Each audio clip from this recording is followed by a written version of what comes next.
la GEM Family! Je suis vraiment très contente et ravie de te retrouver, toi aussi, de tous vous retrouver sur ma chaîne YouTube pour cette nouvelle vidéo. Comme d'habitude, je tiens toujours à souhaiter une chaleureuse bienvenue à tous les nouveaux abonnés. Vraiment, ça me fait super plaisir de voir que mon contenu t'est plu et que tu as décidé de t'abonner sur ma chaîne. Par contre, si toi c'est la première fois que tu me vois, moi c'est Sarah à l'état civil, mais sur les réseaux sociaux, tu me trouveras sous le nom de Nayegev. Et sur ma chaîne YouTube, je propose des vidéos sur comment est-ce que tu peux faire pour obtenir ton visa étudiant en Italie, sur les soins de la peau noire, mais aussi les soins de cheveux afro. Mais disons en général sur le style de vie des étudiants en Italie. Par contre, comme tu as pu voir dans le titre et dans la miniature, aujourd'hui nous allons voir ensemble pourquoi est-ce que tu n'as pas obtenu ton visa étudiant. C'est-à-dire, nous allons voir quels peuvent être les motifs de refus du visa étudiant pour l'Italie. Par contre, avant d'entrer dans le vif du sujet, étant donné que nous sommes dans une période où ça peut être un vrai casse-tête chinois, de trouver une idée de cadeau à offrir à ceux qu'on aime ou alors à soi-même pour bien se présenter, pour être bien mis, je te propose des bijoux de chez Ana Luisa. En effet, honnêtement, je trouve que la marque Ana Luisa propose une vaste gamme de bijoux uniques et franchement, je te promets que tu pourras trouver de quoi satisfaire tous les goûts et à partir de 39 € seulement. Moi, par exemple, je préfère des bijoux sobres et pas très osés, ce que je trouve va très bien avec le style classe et chic. Sur le site, tu pourras aussi trouver des ensembles de bijoux, boucles d'oreilles, colliers et même des colliers avec des mentions spéciales comme maman par exemple. En plus, il t'envoie une petite sacoche dans laquelle tu pourras continuer à conserver tes bijoux. Tous les bijoux de chez Ana Luisa ne sont pas faits avec moins de 14 carats d'or. Et en plus d'être une marque de bijouterie éthique qui se veut pour but d'avoir zéro impact sur l'environnement, tous les bijoux de chez Ana Luisa ont une garantie de vie qui va jusqu'à 1 an. Surtout, ne manque pas de profiter des grosses soldes qu'il y aura sur le site du 6 au 20 décembre et du 22 décembre au 3 janvier. Sur tout le site, il y aura des grosses soldes durant cette date-là, d'accord? Du 6 au 20 décembre et du 22 décembre au 3 janvier. Mais dès à présent, dès aujourd'hui, dès le moment où tu regardes cette vidéo, tu peux déjà profiter de 20% de réduction sur ton achat en utilisant le lien que tu trouves là en bas dans la boîte de description pour faire ton shopping. Et au moment de payer, tu mets le code Nayegev qui est tout simplement mon nom mais que je te mets là, d'accord? Et tu pourras profiter de 20% de réduction sur ton achat dès aujourd'hui, ok? Donc surtout ne manque pas de faire des bonnes affaires et d'offrir un cadeau magnifique, élégant, abordable, que ce soit à toi-même ou à ceux que tu aimes. Super, entrons donc dans le vif du sujet de cette vidéo. Alors, la première chose que j'ai recensée qui pourrait être un motif de refus de visa serait l'absence d'un ou de plusieurs documents dans ton dossier de demande de visa ou encore la présence d'un ou de plusieurs faux documents dans ton dossier de demande de visa. Généralement, qu'est-ce qui entraîne ce genre de choses? C'est la paresse. La paresse de chercher l'information soi-même, de chercher la bonne information soi-même, de de s'abreuver à la bonne source d'information. Vous avez cette tendance-là à toujours ressentir le besoin de vous appuyer sur quelqu'un d'autre pour recevoir l'information, pour avoir la bonne information.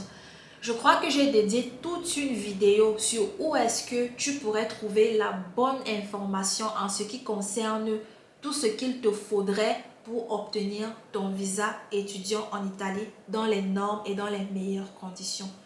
Le premier point, c'est le site officiel de l'ambassade d'Italie de ton pays d'origine. Le deuxième site, c'est Studiare in Italia. Si je ne me trompe pas, dans le cas contraire, je vais mettre le nom du site là quelque part. Et je le remarque, tel dans cette vidéo, il est important de ne pas seulement s'appuyer sur des personnes comme moi ou d'autres personnes qui vous donnent en fait des informations sur comment obtenir le visa d'un tel ou tel pays. Il est important de soi-même aller s'abreuver directement à la source parce que nous-mêmes aussi, c'est là-bas que nous prenons les informations que nous divulguons dans nos différentes vidéos.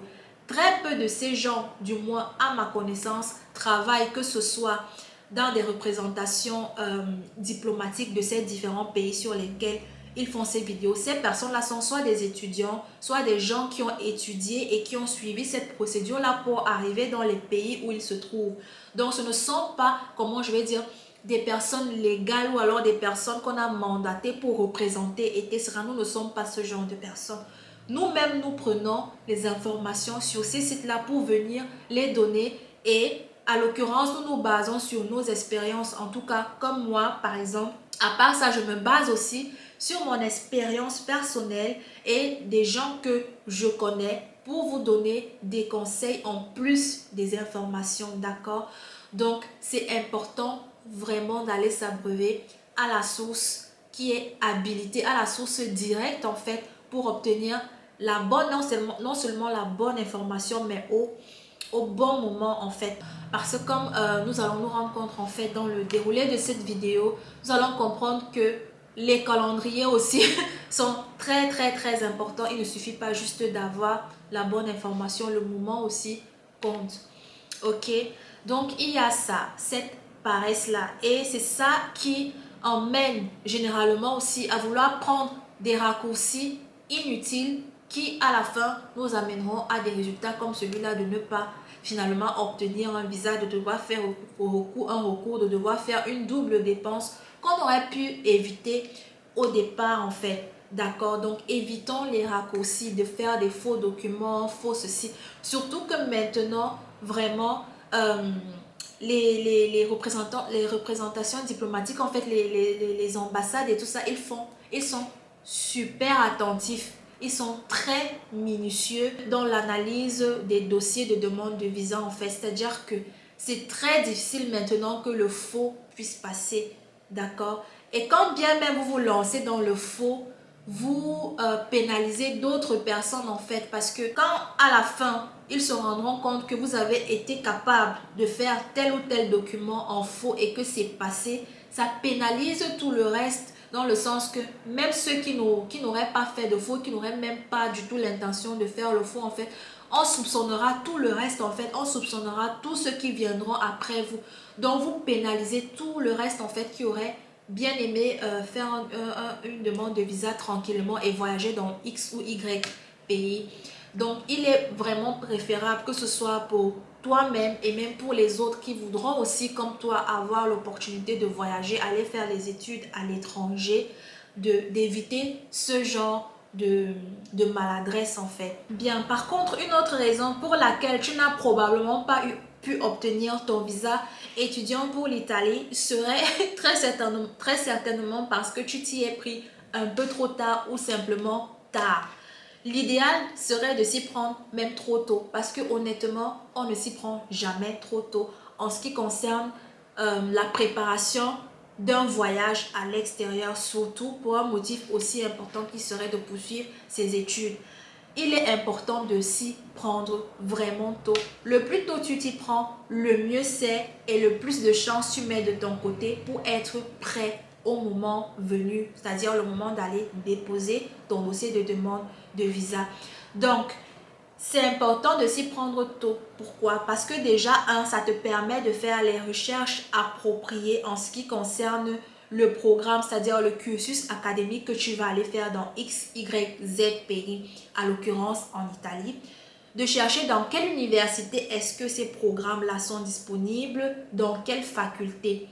De connaître ainsi les calendriers, que ce soit les calendriers du centre de langue, quand c'est le cas où le cursus académique que tu as choisi, que tu as décidé de venir faire en Italie, est en langue italienne. Dans ce cas-là, il te faudra absolument étudier la langue italienne et d'obtenir ton diplôme de niveau B2, d'accord?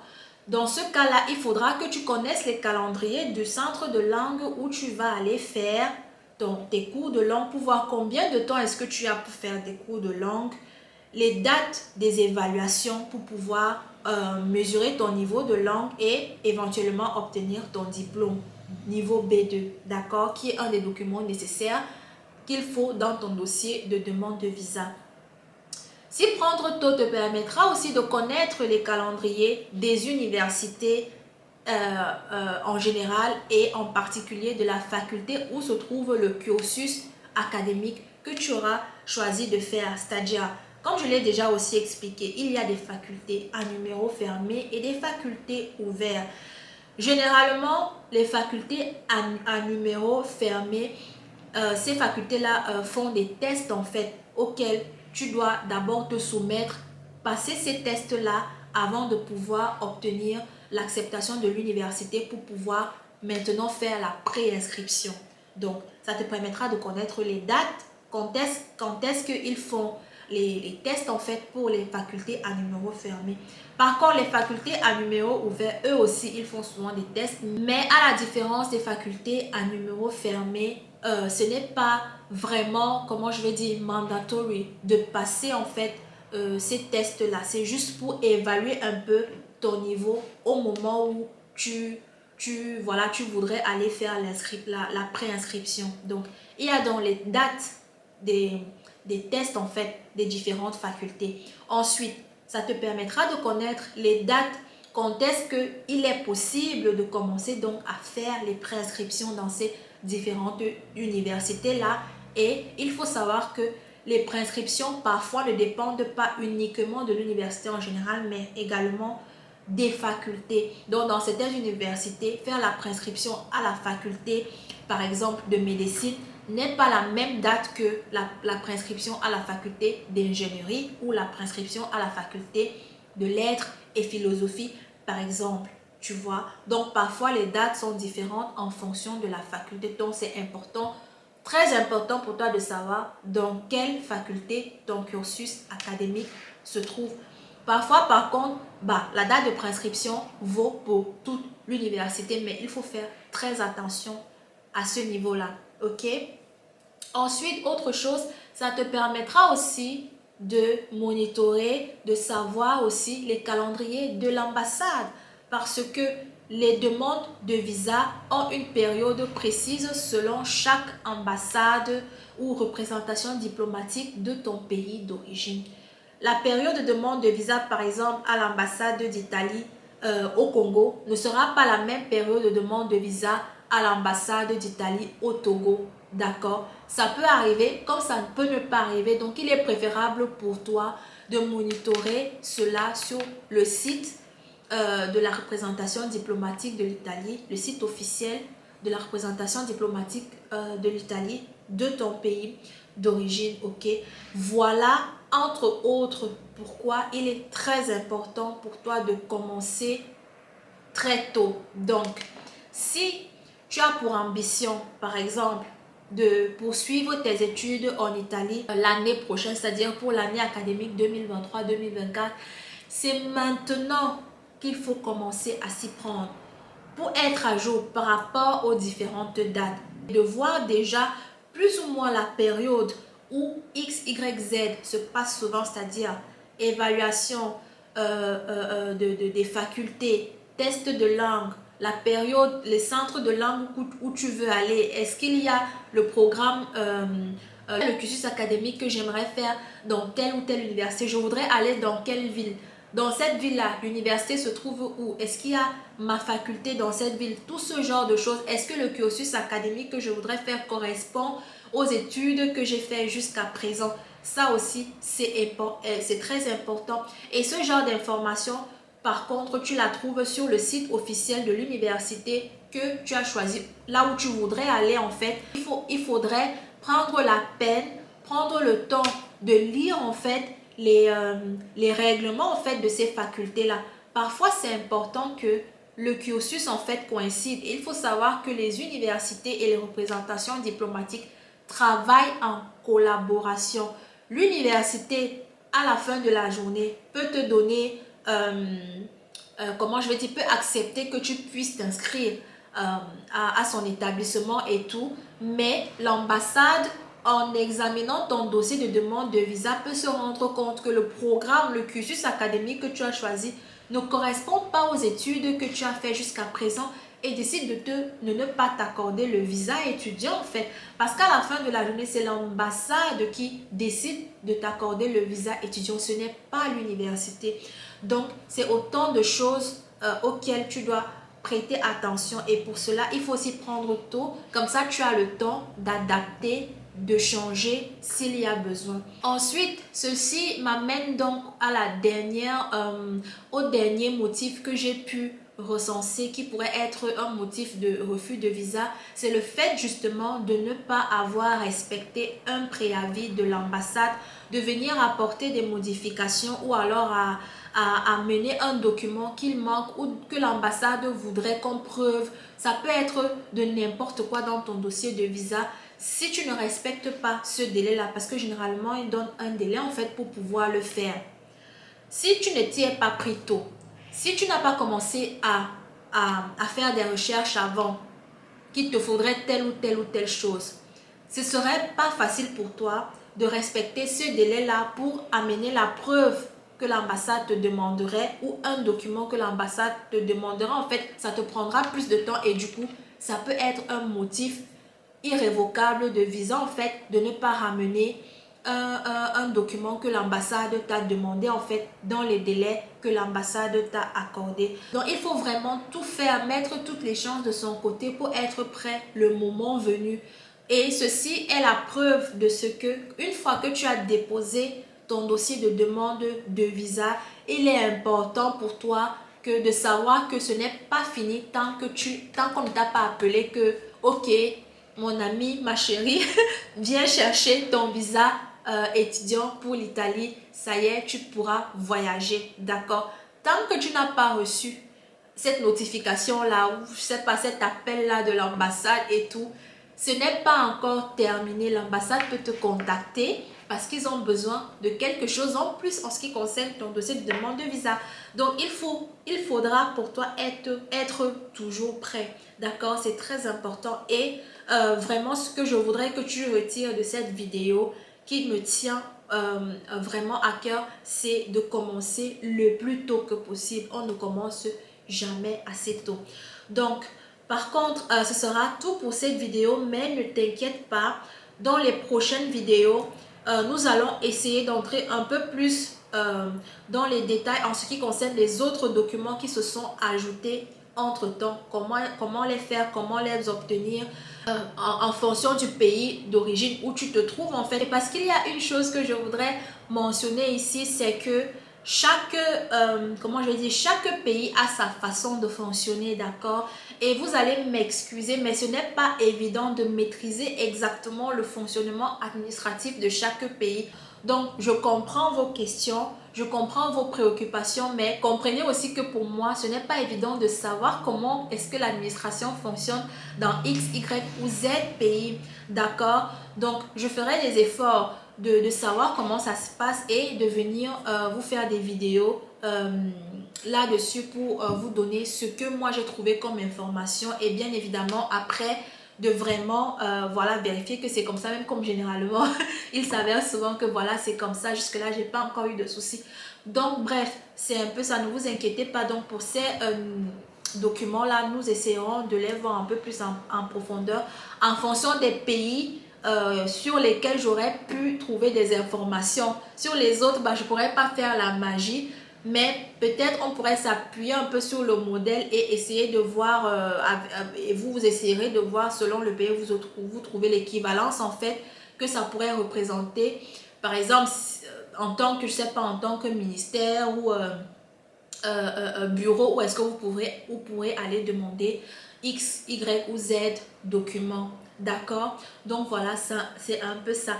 Voilà, du coup la famille, ce sera tout pour la vidéo d'aujourd'hui. Et n'oublie pas que dès maintenant, tu peux déjà profiter de 20%, d'accord, sur les bijoux de Ana Luisa. Pour ça, il faudra que tu utilises le lien que je t'ai mis en bas dans la boîte de description. Tu cliques dessus, tu fais tes achats normalement et au moment de payer, tu utilises le code NAEGEV. Ce n'est que comme ça que tu pourras profiter de 20% de réduction sur ta commande. Et bien évidemment, n'hésite pas à me suivre sur mes réseaux sociaux, que ce soit sur Instagram ou sur Facebook.